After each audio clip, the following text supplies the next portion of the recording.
I created the Fietas Museum because it should serve as a site of memory depicting the atrocities committed by the apartheid regime, showcasing the community's resistance to forced removals. It's the only home I've ever known, and I can't place a price on it. I would like to give back to this community because I couldn't think of a better way to use my home, an acknowledged provincial heritage site.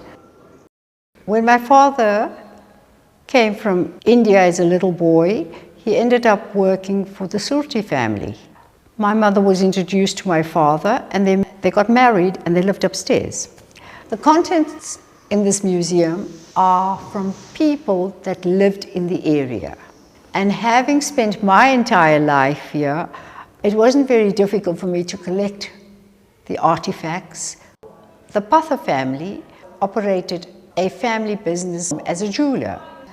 They gave me their scales, which are on display, which are fascinating, and it's unique to jewelry making. On exhibition is a scarf. My mother didn't have any family, and her aunt took on the role of a surrogate granny to me. And her daughters donated the scarf, which is what she came with from India as a young lady, with two little stainless steel containers. On the memory wall, I have a poem that was given to me by Morvi Saluji's daughter, Miriam Valley. She was a teacher. They lived for many years in 13th Street. He couldn't speak English, so he conducted his conversations in Gujarati. He was present at the signing of the Freedom Charter in Kliptown in 1955. The house that I originally grew up is still there, but it doesn't look the way it was.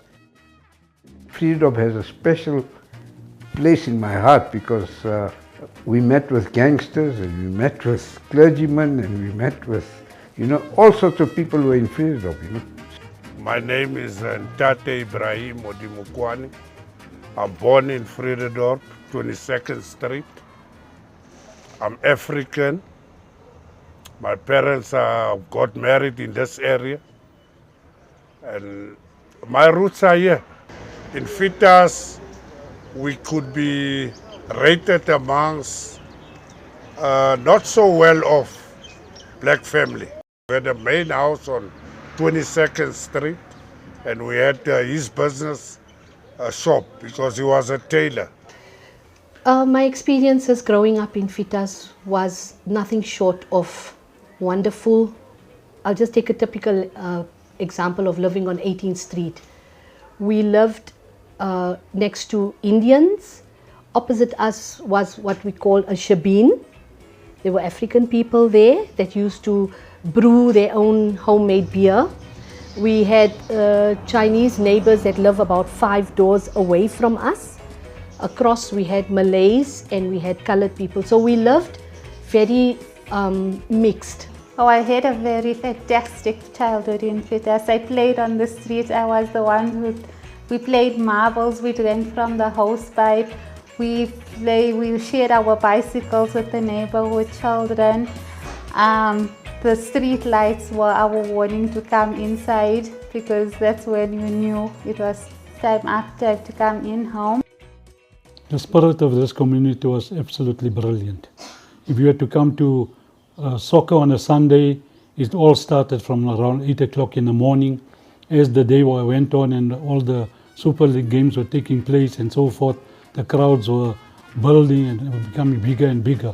People used to sit on those walls there, which you still see there. They used to stand on the halfway line because we had 2 sports fields divided and 2 games used to take place at the same time. So it was with cricket as well. Well, I must be honest, because of the love of the game, any surface would do, but although we played on very bad conditions, because we virtually played on gravel, the outfield was gravel, the wickets were matting, but the love of sport amongst this community It's unreal. This particular store was first called Surti's Silk Store. They sold fabric. Later they went into men's clothing, which was part of an entire shopping node.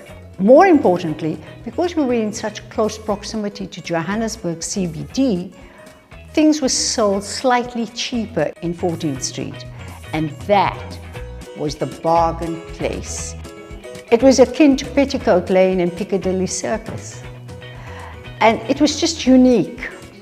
You had a tinker, a tailor, a candlestick maker, the butcher. When my dad took the business, it belonged to late Suleiman Nana. Suleiman Nana then got into politics, and I think he wanted to get out of business. So the trading name remained Nana's. But eventually we turned that into a grocery business only. And in 1962 or 63, I think we were the first people to start a self-service business. So everybody who was innovative with trade and his experience could actually eke out a living. And for me, that was the most fantastic thing which 14th Street embraced. On the corner of 14th Street, there was a jewelry shop. On the opposite side, not this side, right? Then there was Columbix, the grocer. Then there was somebody else there. Then there was a Mr. Stroul.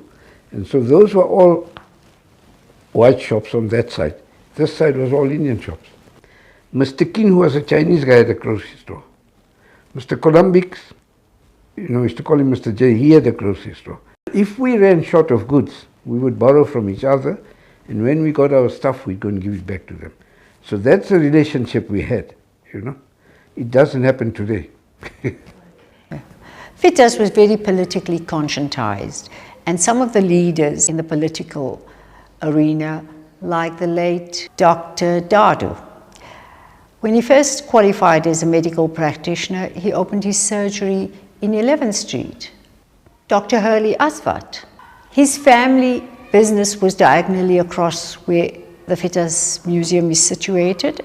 Growing up as a teenager, you were exposed to ANC thinking, you were exposed to conservative thinking of the late Mr. Nana, you were exposed to BCM thinking. By then I was a 16-year-old girl, and in 1976 we were also part of all of the demonstrations and the resistance towards the education system then.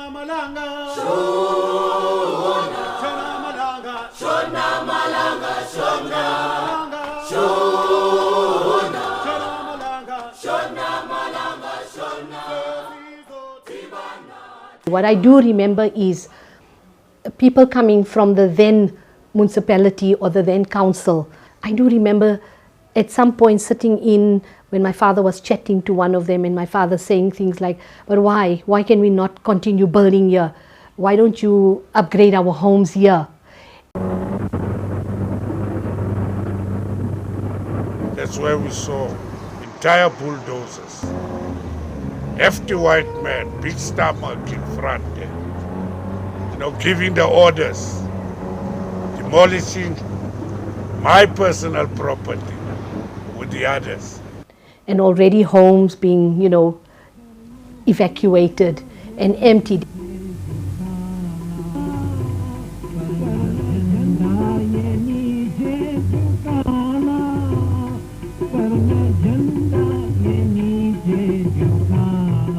And just prior to that, Oriental Plaza, there was resistance about the shops moving to Oriental Plaza. Resistance intensified with the removal of traders from 14th Street to the Oriental Plaza, a shopping area which was meant to replace it. I feel the plaza as a commercial center, whether it's viable or not, successful or not, is not the question involved. The question is that it should be a commercial trading area where all races should be allowed to trade. But my father was very staunch and he wouldn't move. They came with a bulldozer and he stood on the stoop and he said, look, you're not going to bulldoze my house. I remember my mother and father crying a lot because they didn't want to move. There are a lot of people that Once they were moved away to Lenasia or racially designated areas, and having spent time there, missed the camaraderie, the sense of belonging in Fietas, and hence quite a number of people have decided to come back. And I always had this need, this want to see if there's a home available in Fietas. And it is something my children would tease me about. Mom is doing everything in her power to move us back to Fietas, and somehow it was a dream realized. The lower part was the Malay mosque, and this side was the Indian mosque. We have new South Africans coming into the area from other parts of Africa.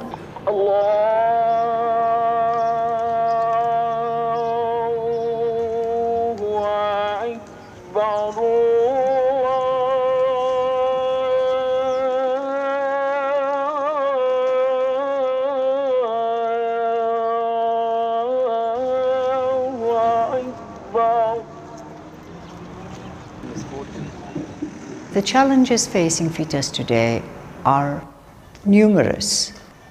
Adjacent to Fietas is its sister suburb called Portsburg, which is where the traders of 14th Street were forcibly moved to the Oriental Plaza. Now, the zoning in that area is general. With the result, it's flourishing. Whereas in Fietas, it's like we're stuck in a time warp. We've got lots of vacant land that is assigned to land claimants, which has been dormant, undeveloped from mid-76 to date.